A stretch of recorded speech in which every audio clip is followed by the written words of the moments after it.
જય શ્રી કૃષ્ણ ફ્રેન્ડ્સ. તો આજની જે આપણી રેસીપી છે એ મીઠાઈની છે અને ખૂબ જ ટેસ્ટી ને મોંમાં મૂકો એ ભેગી જ પીગળી જાય એવી સુપર ટેસ્ટી આ મીઠાઈ બને છે.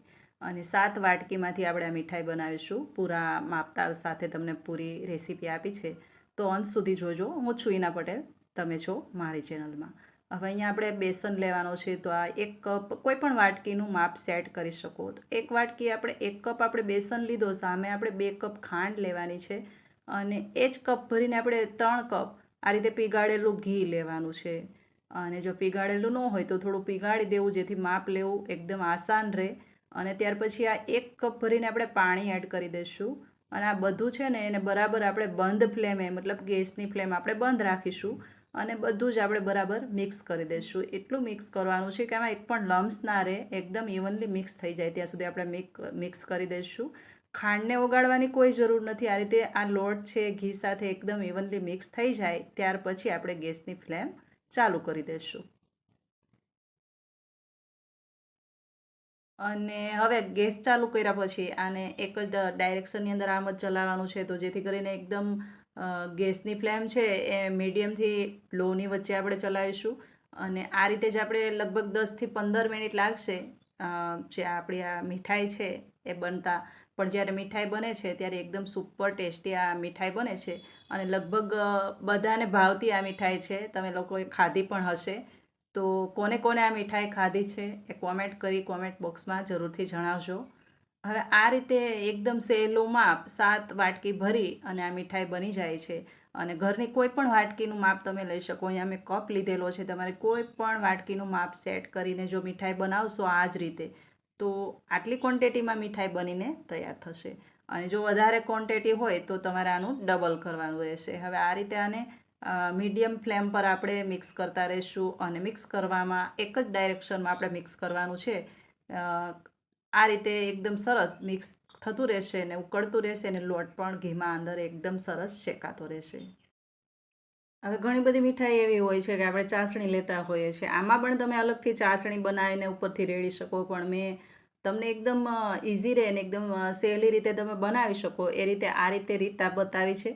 અને એકદમ આસાનીથી બનતી આ મીઠાઈ છે. હવે જુઓ, જેમ જેમ ગરમ થશે ને એમ એમ ઉભરો આવશે ને એકદમ જાડી પડવા મળશે. અને ઘી પણ એકદમ સરસ, આપણે જે ઘી અંદર એડ કર્યું છે એ ઘી બધું એકદમ સરસ છૂટું પડવા લાગશે અને થોડી એવી સ્મેલ પણ આવવા લાગશે. ત્યાર પછી પણ આને કન્ટિન્યુ મિક્સ કરતા રહેવાનું છે.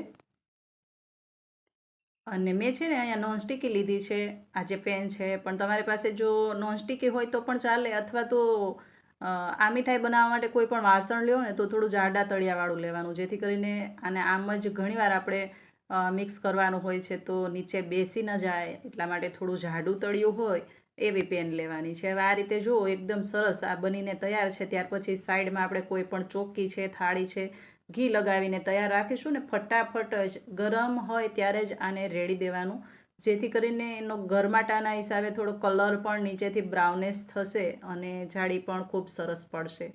તો આ રીતે એને ઉપરથી પાછું ઢાંકી દેવાનું છે. મારી પાસે આ ચોકી છે ને તો ઢાંકવામાં એકદમ આસાન નથી રહેતું, એટલા માટે મેં કપડું ઢાંક્યું છે ઉપરથી, કારણ કે ચોકીમાં ઉપર રાઉન્ડ છીબું ઢાંકીએ તો પણ થોડી જગ્યા રહે છે એટલા માટે. બાકી તમારી પાસે જો રાઉન્ડ થાળીમાં તમે ઢાળતા હોય ને તો ઉપરથી કોઈ પણ મોટું વાસણ અથવા તો કોઈ પણ થાળી ઢાંકી દો તો પણ ચાલે. અને રાઉન્ડમાં બિલકુલ હવા નથી જતી અને એકદમ સરસ ગરમાટો રહે છે. તો 20 મિનિટ આપણે આમ જ રહેવા દઈશું અને ત્યાર પછી જોઈ લઈશું કે કેવી આ મીઠાઈ બની છે. એકદમ સુપર ટેસ્ટી મીઠાઈ બનીને તૈયાર છે અને આસાનીથી બનતી રેસીપી આપી છે ફ્રેન્ડ્સ. જો ગમે તો શેર કરી દેજો. અને ચેનલ પર જો તમે નવા આવ્યા હોય, હજી સુધી મારી ચેનલ પર તમે પહેલી વાર વિઝિટ કરી હોય, તો પહેલાં તો સબસ્ક્રાઈબ કરી લેજો. જોઈ શકો છો એકદમ સરસ આપણી જે રેસીપી છે એ તૈયાર છે. માત્ર 15થી 20 મિનિટમાં આના તમે ટુકડા કરી શકો છો કોઈ પણ શેપમાં. તો ફ્રેન્ડ્સ, મને તો આ રેસીપી વધારે ગમી છે, કારણ કે ઘણી બધી મીઠાઈ આપણે બનાવતા હોય છે પણ અલગથી ચાસણી લેવી, પાછી એક તાર બનાવો, પાછું અલગ અલગ વાસણ, અને આપણે ઘણી બધી ઝંઝટ થઈ જતી હોય છે. એના કરતાં 7 વાટકીના માપથી એકદમ સુપર ટેસ્ટી આ મીઠાઈ જો બની જતી હોય એકદમ આસાન રીતે, તો એકદમ સહેલી રીત છે ફ્રેન્ડ્સ. કોઈ પણ બનાવી શકે, તમે પણ બનાવી શકો. તો ચોક્કસ જરૂરથી બનાવજો. હવે આ રીતે આપણે આને કાઢી લઈશું અને પછી તમને એનું ટેક્સચર બતાવું કે ખૂબ જ એવી મોંમાં મૂકતા પીગળી જાય એવી આ રેસીપી બનીને તૈયાર છે. અને નીચેથી થોડો બ્રાઉનેશ કલર દેખાય છે અને ઉપરથી થોડો ઓફ વ્હાઇટ કલર છે.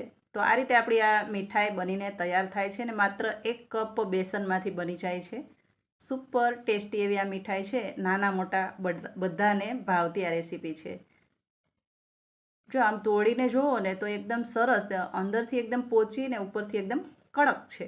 તો સુપર ટેસ્ટી મીઠાઈ આ રક્ષાબંધનમાં ચોક્કસથી બનાવજો. ફરી પાછા મળીશું અવનવી રેસીપી સાથે. ત્યાં સુધી આવજો.